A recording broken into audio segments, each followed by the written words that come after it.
Memang banyak ya, memang banyak sekali yang bertanya ke saya ya, mengkonsultasikan tentang rumah tangganya.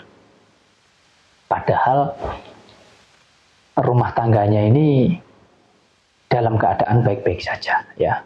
Ada juga yang memang ada problem, ada yang lagi baik-baik saja, bahkan ada yang berumah tangga itu sudah puluhan tahun, sudah punya cucu bahkan, tapi masih mempertanyakan bagaimana rumah tangganya ke depan.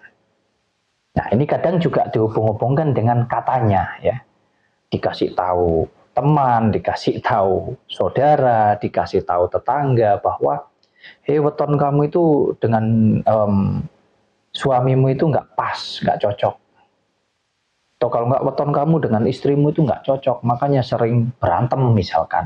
Atau nanti itu jatuhnya akan jadi begini rumah tangganya. Sehingga itu membuat mereka ini jadi berpikir begitu tentang rumah tangganya. Mereka jadi ada keraguan, macam-macam lah. Saya mau sampaikan mungkin begini dulu. Bukan berarti tidak boleh ya. Boleh kita bertanya, minta pendapat, kita sharing dengan siapapun. Mau konsultasi ke psikolog, konsultasi ke orang-orang yang dianggap mungkin memiliki kelebihan dan lain sebagainya. Intinya bisa dimintai pendapat, saran atau masukan. Itu tentu sah-sah saja, tidak jadi masalah. Bahkan mungkin juga tanya kepada orang-orang lewat sosial media misalkan, ya monggo-monggo saja. Nah, tetapi saya mau sampaikan kepada dulur-dulur dan teman-teman semua bahwa kalau bisa sih jangan semudah itulah bertanya kepada orang lain perihal tentang rumah tangga kita. Kenapa? Karena kita tetap harus gunakan akal sehat kita, cara berpikir yang benar untuk menghasilkan jawaban yang benar juga. Jangan sampai kemudian justru kita ini salah bertanya, Mas Yahya.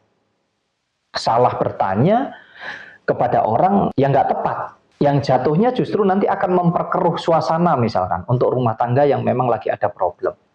Nah, kemudian bisa jadi justru akan menimbulkan masalah untuk orang-orang yang tadinya nggak ada problem sama sekali di rumah tangganya, tapi hanya karena rasa khawatir yang berlebihan. Nah, hal-hal inilah yang harus betul-betul difilter oleh teman-teman semua untuk tidak semudah itu menanyakan hal-hal tentang rumah tangga kepada orang secara sembarangan begitu. Apalagi kalau dasarnya hanya katanya, hanya karena hitung-hitungan weton, hanya karena melihat seseorang di sosial media membahas tentang hal-hal begituan. Nah, itu penting sekali untuk difilter, untuk dicerna dengan baik supaya tidak malah timbul masalah. Nah, kalau kita bicara tentang weton, tidak ada satu orang pun yang bisa memilih, Mas Yahya, lahir itu wetonnya apa, itu tidak ada. Ya, jadi kalau kita bicara tentang weton kelahiran ini, apakah ini adalah penentu satu-satunya atau pengaruh yang sangat besar sekali bahwa kita ini bisa berjodoh dengan seseorang atau tidak berjodoh dengan seseorang? Tidak. Ayolah kita gunakan cara berpikir yang luas terhadap sebuah pengetahuan, keilmuan, pemahaman, pengertian hidup tentang apapun. Gunakan cara berpikir yang luas dan hati yang lebih dalam untuk mencerna itu semua. Jadi weton kelahiran itu hanya salah satu faktor lah. Salah satu saja. Kalau kita bicara hidup ini tentang 100 misalkan ya, kalau kita hitung dari angka 1 sampai 100, hidup ini kompleks 100 misalkan. Weton ini hanya satu gitu loh. 1% saja. Artinya apa? Ya memang itu bisa mempengaruhi, tapi hanya 1% gitu loh Mas. Masih ada banyak persen-persen yang lain ini tadi gitu loh. Masih ada 99%.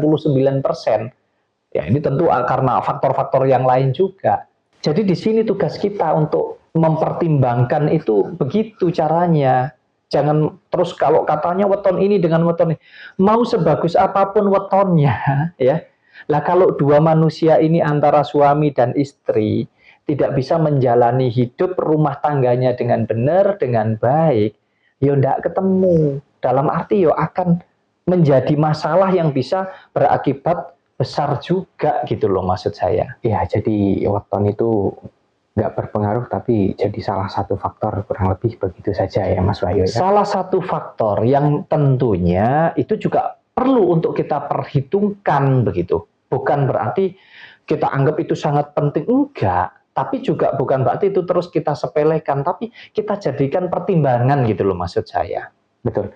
Lalu bagaimana dengan kepercayaan bahwa jodoh itu hanya sekali saja, Mas?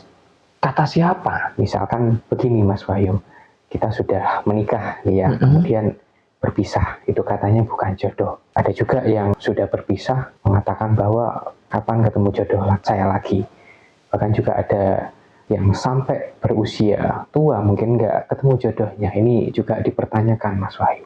Bagaimana pandangan Mas Wahyu tentang hal ini?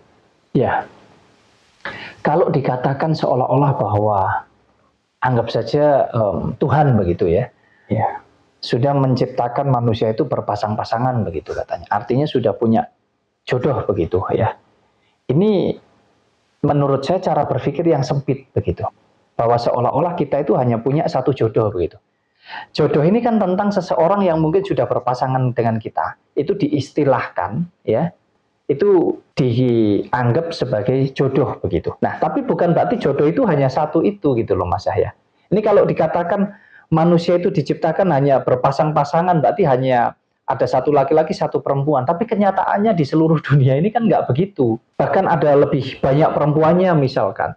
Karena ya perkembangan penduduk ya Mas ya. Ada orang itu yang punya anak perempuan saja, ada yang punya anak laki-laki saja, lebih banyak laki-lakinya, lebih banyak perempuannya, macam-macam lah intinya. Itu kan juga mempengaruhi ya tingkat kehidupan, tingkat kematian dan lain sebagainya. Ini juga mempengaruhi populasi daripada manusia itu sendiri. Nah, itulah saya katakan kenapa kalau dianggap bahwa jodoh itu hanya satu begitu, ya tidak ketemu. Bagaimana dengan orang yang sudah pernah berkeluarga, menikah, artinya berarti sudah dapat jodoh begitu. Terus kemudian dia berpisah dengan jodohnya sehingga dia tidak berjodoh lagi. Lalu dia ini menikah lagi, berarti dapat jodoh lagi kan begitu. Sampai pada akhirnya nanti orang yang bisa hidup berdampingan dengan dia sampai anggaplah sampai mati misalkan begitu ya, sampai dipisahkan oleh maut misalkan, itu adalah jodohnya. Artinya dua-duanya loh ya sampai mati. Karena kalau dipisahkan maut hanya salah satu yang mati, bisa jadi nanti dia cari jodoh lagi kan begitu. Betul. Jadi jodoh itu nggak terbatas ya, sama kayak rezeki itu loh Mas Yahya. Sama halnya juga dengan orang-orang yang mungkin sudah pernah punya jodoh, sudah pernah punya pasangan, terus kemudian berpisah dan dia menunggu lama kok nggak datang-datang jodohku begitu. Atau mungkin orang yang masih single, belum pernah menikah, artinya belum pernah berjodoh, terus kemudian dia bahkan sampai tua menunggu kok nggak dapat jodoh dan lain sebagainya. Nah, saya mau sampaikan bahwa ada satu penilaian yang kadang menurut saya itu kurang pas di dalam kehidupan sosial ya, kehidupan bermasyarakat ini tentang orang itu kalau punya pasangan artinya menikah itu dianggap normal, sedangkan orang yang nggak menikah itu dianggap nggak normal. Ada juga penilaian tentang kalau orang itu menikah kemudian awet rumah tangganya, nggak pernah berpisah, dalam arti sampai menua, sampai mati berdua-duanya ini, itu berarti dianggap normal. Kemudian untuk orang yang menikah, terus setelah itu berpisah, itu juga dianggap tidak normal. Nah ini menurut saya penilaian yang kurang tepat. Karena apa? Situasi yang dihadapi, yang dialami, yang dijalani oleh setiap orang itu berbeda-beda. Nah kalau kita bicara terhadap pertimbangan tentang kenyamanan, tentang banyak hal lah di dalam menjalani hidup, itu kan setiap orang juga berbeda-beda.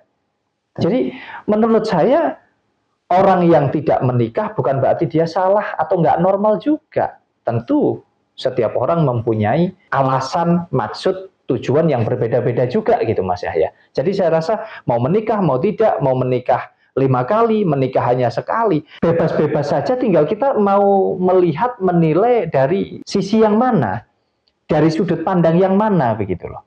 Nah, poin yang penting di dalam menjalani hidup ini tadi, kita bicara tentang jodoh itu tadi. Jodoh itu sama kayak rezeki.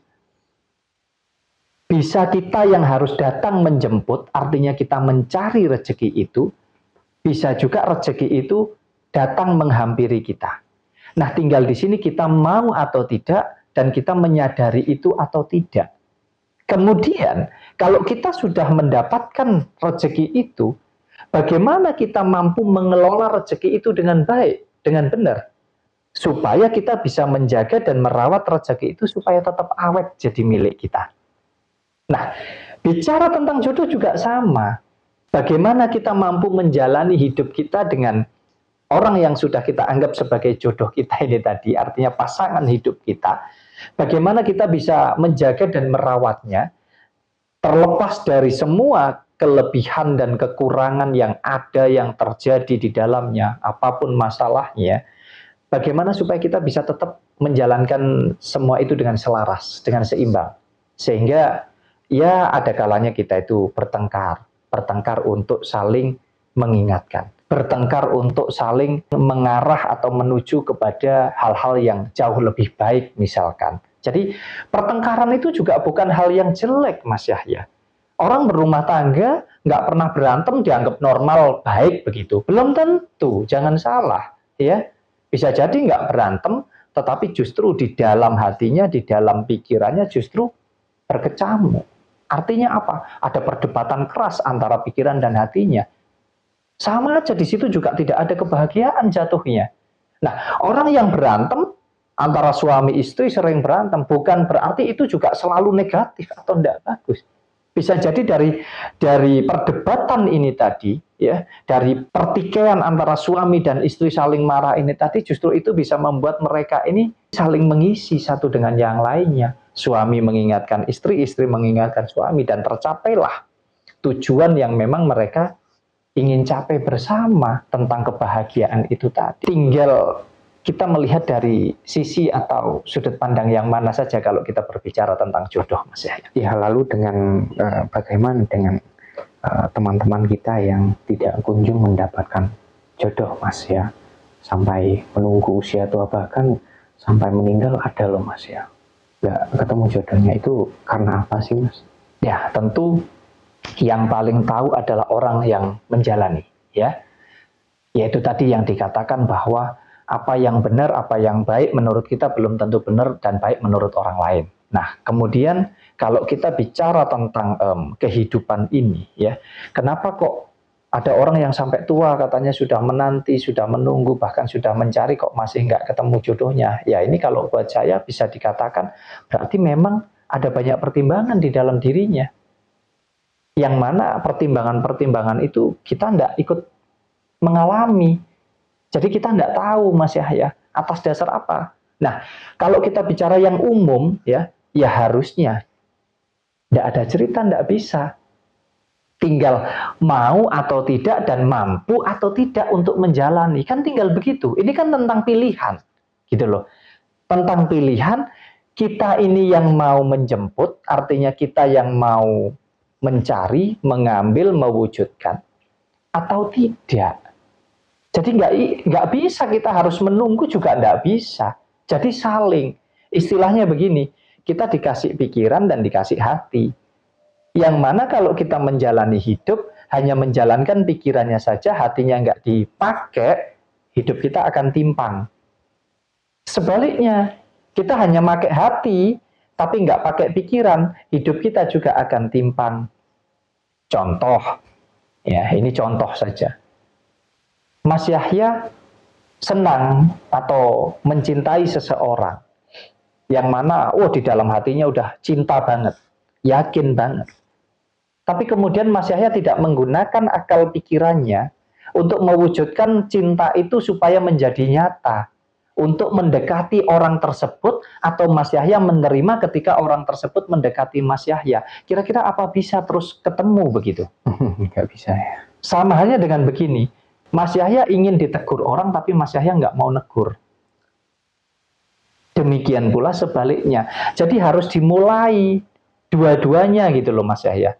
Ya terutama dari diri kita. Tinggal kemudian, kalau sudah tak tegur sekali, dua kali, tapi kok gak pernah menjawab, ya berarti gak perlu saya menegur orang itu, tapi saya tak menegur yang lain. Kan begitu, Mas Yahya. menegur yang sama-sama mau saling tegur.